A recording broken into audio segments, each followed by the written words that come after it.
If you follow me on Twitter, you know that in the course of the last week that I've been back on Twitter under Revelation Free Radio, on multiple occasions I've been posting about Kamala and what that name and that position she holds right now symbolizes. It's really interesting stuff. So if you don't know, the name Kamala is a girl's name of Hindi origin, and it means lotus. Lotus flower, L-O-T-U-S, lotus. Okay, so Kamala is lotus. Now what does that mean? Well, two things, I believe. First of all, lotus is awfully similar to POTUS or FLOTUS, right? POTUS, President of the United States. FLOTUS, First Lady of the United States. LOTUS, Lady of the United States. And I truly believe, I think anybody in their right mind believes that the lotus flower is the one behind what happened in the change in governmental control in the U.S. I'm saying it lightly to avoid tripping up algorithms, I guess. Kamala's behind, obviously, the whole thing. So we have to understand that everything these people do is symbolic, right? So if Kamala means lotus, Lady of the United States, what is a lotus flower? And that's where it gets really interesting. If you go to, I'll leave the link in the description, and I've posted it a few times on Twitter, but if you go to Town and Country magazine, so talk about just your mainstream, quote-unquote, reliable source, right? Town and Country magazine has an article that they published August 12th of 2020, interestingly, and it's called The Secret Meaning of the Lotus Flower. And the subtitle is Nothing is More Spiritual Than the Lotus. It experiences immaculate conception every single day. You hear that? Okay, it's going to get more interesting. Immaculate conception every single day. This is by Katie Robinson.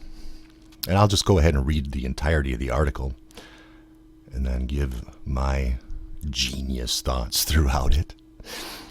It says, at first glance, one might not think much of the lotus flower. Isn't that true of Kamala? At first glance, you don't think anything of that individual. The plant symmetry and colors are striking, sure, but beneath the lotus's delicate exterior lies a deeper meaning nearly as old as time.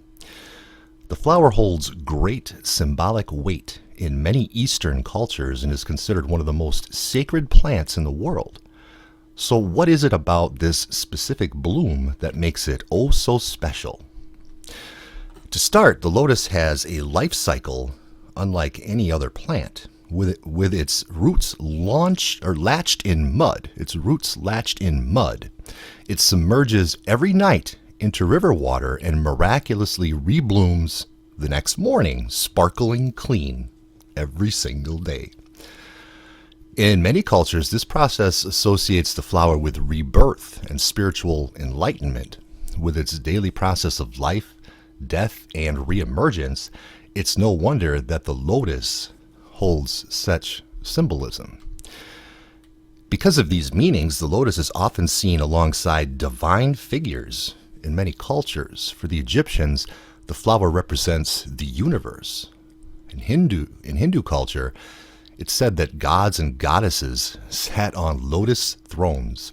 And a long-standing Buddhist story states that the Buddha appeared atop a floating lotus, and his first footsteps on earth left lotus blossoms. Isn't that something? So Buddhists genuinely believe the first footsteps of Buddha on earth left lotus blossoms. It goes through all religions. I'll continue. As divine as the gods, the flower of rebirth was thought to contain magical properties as well. The ancient Egyptians believed lotus flowers had the ability to resurrect the deceased, as seen in the Book of the Dead transformation spells. Each flower, and there's a link to that. If you want to go to the article, you can click on this Book of Dead transformation spells if you want to get deeper into what they're talking about here. I don't necessarily recommend it. I checked it out. But each flower color also has its own symbolism for. Okay, now this is important. Flower color has its own symbolisms. You know how they always Kamala and all the rest of them always come out in different themed colors all the time, and colors always mean something with what they're wearing. You know, it always has a meaning behind it, but especially for the lotus, because it says each color has its own symbolism. For Buddhist practitioners, a white lotus symbolizes purity, and you see her wear white a lot, like pure white, you know, from head to toe. Whereas a yellow lotus is associated with spiritual ascension, and I have seen her in yellow, which is a strange color, kind of for a politician to wear. However, the real question remains, how has the flower acquired such an all-encompassing spiritual significance? The lotus flower's daily resurrection is certainly interesting and surely symbolic of revival. But the flower also has a fascinating will to live. In fact, a lotus seed can withstand thousands of years without water and is able to germinate over centuries later. The flower also blooms in the most unlikely of places, such as the mud of murky river waters in Australia or southern Asia. Not only does it find sanctuary in the muck, but due to the waxy protection layer on its petals, its beauty is blithely unaffected when it reblooms each morning. It continues to resurrect itself, coming back just as beautiful as it was last seen. With such refusal, this is interesting, with such refusal to accept defeat, it's almost impossible not to associate this flower with unwavering faith. Although cultures have largely dubbed the lotus as a spiritual figurehead, it is most emblematic of the faith within ourselves. It is particularly what the Buddhist proverb aims to edify, living life with unwavering faith as the lotus does, ensures the most beautiful revivals. So now you get a really good glimpse into Kamala, the lotus. And it's clear who she is and what she symbolizes in this country, the Lady of the United States, and the resurrection that they want to implement, their version of a resurrection. And what I found most interesting is how it says the lotus refuses to accept defeat. It's almost impossible not to associate the flower with unwavering faith. So you know that this enemy that we're facing is not going to quit ever, ever, ever, ever. It has no quit in it. It will continue to push for its resurrection, for its version of the new world that it wants for us. So don't think that she's just going to step aside. And I think when we think about the lotus flower as she is, what's interesting is that I would say 99.9% of the country, or maybe, I don't know, maybe 99.5% of the country doesn't really understand what happened and how Big Joe got into office and rode through that wave. I tweeted about it this morning. It was funny because back in the Democrat primary days, I was actually following it quite closely for comedic purposes mostly. And also for comedic purposes, I followed on my text subscriptions, Joe 30330. If you remember Joe 30330, I followed him all the way up until election day. For like a year, they would text me 3 or 4 times a day wanting money. That's all they ever wanted was money. But I remember in the primaries, man, you look back at what happened then and what ended up happening with a Joe Biden presidency, and it's insanity. He couldn't get above about 5th in the primaries in any state. I mean, the first 3, 4, 5 primaries, he was 5th, 6th.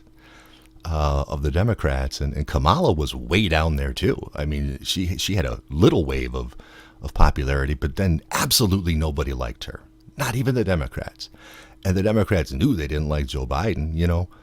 And now, through some strange spell or something that these people have cast on people that believe in government, and especially on the left, man, they're like worshiping these people. They're worshiping Joe Biden and Kamala Harris, people they couldn't stand. Those same people they couldn't stand, 2 years ago or a year and a half ago. So I think there's some definite evil power in these people, in these spellcasters, and they view themselves as beauty. Kamala, the lotus, views herself as pure beauty. She views herself exactly like a lotus flower. And lotus flowers are beautiful, and they do resurrect every single day. And I don't know exactly what that means for her, but it means something. So anyway, I just wanted to get you guys thinking a little bit about this, and I just find it very interesting when you start looking into the symbolism of everything around us. Literally, just start looking up what different things mean, and it just opens your eyes.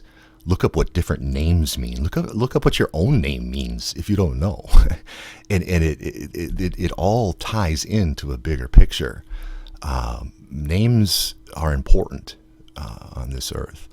For example, my name, Travis, translates directly to "at the crossroads," and it's pretty much, when I look at it, it's pretty much been most of my life I've spent at a crossroads of sorts, and now we're at the ultimate crossroads, right? And God has given me something that He wanted from me since the beginning of all of this back last March, at this crossroad.